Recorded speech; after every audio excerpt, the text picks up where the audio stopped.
Perlu saya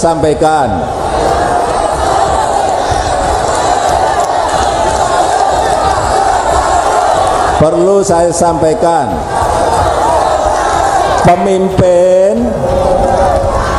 pemimpin yang mikirin rakyat itu kelihatan, dari mukanya itu kelihatan, dari penampilannya itu kelihatan, banyak kerutan di wajahnya karena mikirin rakyat. Ada juga yang mikirin rakyat sampai rambutnya putih semua, ada.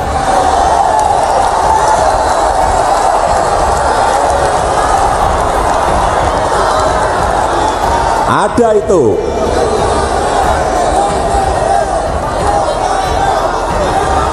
Saya ulang. Jadi pemimpin yang mikirin rakyat itu kelihatan dari penampilannya, dari kerutan di wajahnya.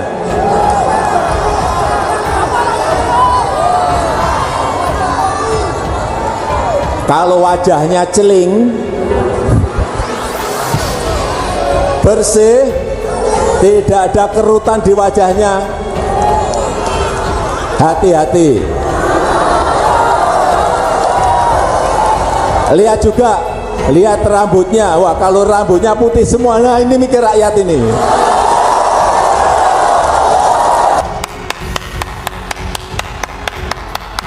Indonesia sejak dulu kala tetap dipuja-puja bangsa. Nah, ini menjadi menarik karena semua orang tahu ini tanda-tanda dukungan Presiden Jokowi kepada salah satu tokoh bangsa yang sekarang menjadi Gubernur Jawa Tengah, Ganjar Pranowo. Nah, ini menarik sekali dan ini sinyal terbuka. Sahabat Indonesia, menurut saya memang kedekatan seorang Jokowi dengan Ganjar Pranowo sudah tidak perlu dibahas. Semua orang sudah tahu bahwa mereka mempunyai kedekatan yang sama, bahkan ada style atau gaya yang sama dalam mendekati rakyat. Mereka sangat populer di kalangan rakyat bawah dan mereka sama-sama suka belusukan kemana-mana, ke pasar, ke sekolah, ke berbagai lapisan masyarakat di bawah, di grassroots. Dua-duanya sama, suka belusukan. Mungkin Pak Ganjar Pranowo mengikuti pola Pak Jokowi yang sudah dilaksanakan sewaktu Pak Jokowi menjadi wali kota Solo waktu itu ya, mungkin saja. Tapi intinya sama, gaya komunikasi mereka sama. Ganjar jauh lebih cair sebetulnya, karena Ganjar ini kan suka bercanda, suka selengean dengan gaya-gaya khas Jawa begitu, jadi akhirnya membuat Pak Ganjar Pranowo ini sangat blending atau dekat sekali dengan rakyat. Nah, dalam acara silaturahmi relawan Jokowi Nusantara Bersatu, satu komando yang diadakan di Gelora Bung Karno, Sabtu 26 November 2022. 26 November 2022, relawan Jokowi mengadakan pertemuan silaturahim atau semacam reuni lah dengan tajuk Nusantara Bersatu untuk satu komando. Nah, ini dihadiri oleh Presiden Jokowi, dihadiri juga oleh ratusan ribu relawan Jokowi, dilaksanakan di Gelora Bung Karno, Jakarta. Cukup ramai. Nah, ada yang menarik dalam pidato dari Presiden Jokowi pada kesempatan tersebut tentang sinyal. Nah, ini Pak Jokowi ini memang paling suka, paling senang memberikan sinyal-sinyal dalam bentuk sanepo. Sanepo itu bahasa Jawa, tapi kalau bahasa Indonesia semacam tanda-tanda atau simbol-simbol. Nah, yang menarik dikatakan oleh Presiden bahwa kalau memilih pemimpin carilah yang keningnya penuh kerutan. Nah, ini ya bagus juga, bahwa ini indikator orang yang suka memikirkan bangsa dan negara. Tapi yang menarik, dikatakan oleh Presiden, kalau orang yang rambutnya putih semua, itu berarti indikasi orang tersebut sangat memikirkan rakyat.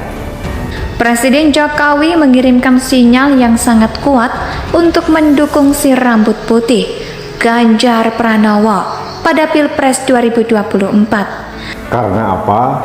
Pak Jokowi pasti mempunyai kepentingan dan harapan sosok yang mengganti beliau adalah orang-orang yang pasti dijamin mau melanjutkan kesinambungan pembangunan yang sudah dirintis oleh Pak Jokowi. Ini kepentingan dari Pak Jokowi. Tapi di samping itu, Pak Jokowi bukan hanya sekedar mempunyai keinginan, beliau juga mempunyai modal dasar yang kuat.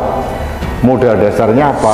Yaitu adalah dukungan relawan yang puluhan juta atau jutaan lah di seluruh Indonesia, dan sebagian dari mereka adalah bergerak satu komando di bawah instruksi atau arahan dari Pak Jokowi.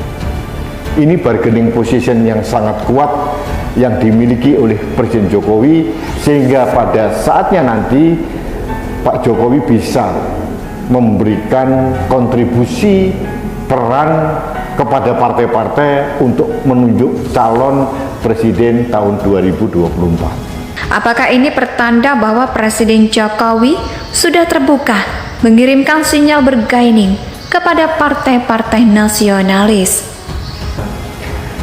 Sahabat Indonesia, ini yang pernah saya sampaikan dulu bahwa saya mempunyai 3 kriteria untuk calon pengganti Pak Jokowi. Yang pertama, nasionalis Pancasilais. Yang kedua, mempunyai kemampuan untuk melanjutkan pembangunan yang sudah dirintis oleh Pak Jokowi. Dan yang ketiga, mempunyai sikap yang tegas untuk melawan kelompok-kelompok intoleran, radikalisme, dan terorisme. Ketiga kriteria ini memang plek masuk ke sosok Ganjar Pranowo. Nah, ternyata Pak Jokowi membuat sinyal ke arah sana. Sahabat Indonesia, di samping itu pernah juga saya sampaikan bahwa untuk Pilpres tahun 2024, selain partai-partai yang mempunyai tiket untuk mencalonkan cawapres dan cawapres, jangan pernah diabaikan faktor Jokowi atau Jokowi faktor. Sahabat Indonesia, saya mempunyai sikap yang sangat jelas bahwa saya setuju seorang presiden itu mempunyai peran untuk menyiapkan penggantinya. Karena apa? Karena ini untuk memastikan kesinambungan pembangunan. Jangan sampai 10 tahun suatu era kepresidenan tokoh tertentu diganti oleh tokoh yang lain tapi tidak nyambung, sehingga kesinambungan pembangunan tidak terjadi. Akhirnya kita seperti poco-poco, maju mundur. Dan saya setuju untuk mencapai lompatan dalam menggapai Indonesia maju, Indonesia gemilang tahun 2045, pada saat 100 tahun kemerdekaan Indonesia, kesinambungan pembangunan yang sudah dirintis mulai sekarang harus dilanjutkan, baik untuk di domestik maupun peran Indonesia di kancah internasional. Indonesia sudah menjadi negara yang dilirik oleh dunia internasional karena pertumbuhannya bagus, ada 280 juta rakyat, ini potensi besar, dan banyak sekali sumber daya alam yang melimpah yang dibutuhkan oleh negara-negara maju. Jadi posisi Indonesia sangat strategis, dan Pak Jokowi sudah membuat rintisan landasan fondasi selama 10 tahun ini, dan saya mengerti mengapa Pak Jokowi mempunyai harapan untuk memastikan orang yang menggantikan beliau akan melanjutkan visi pembangunan yang sudah dirintis. Ini sah-sah saja. Indonesia tanah air beta, pusaka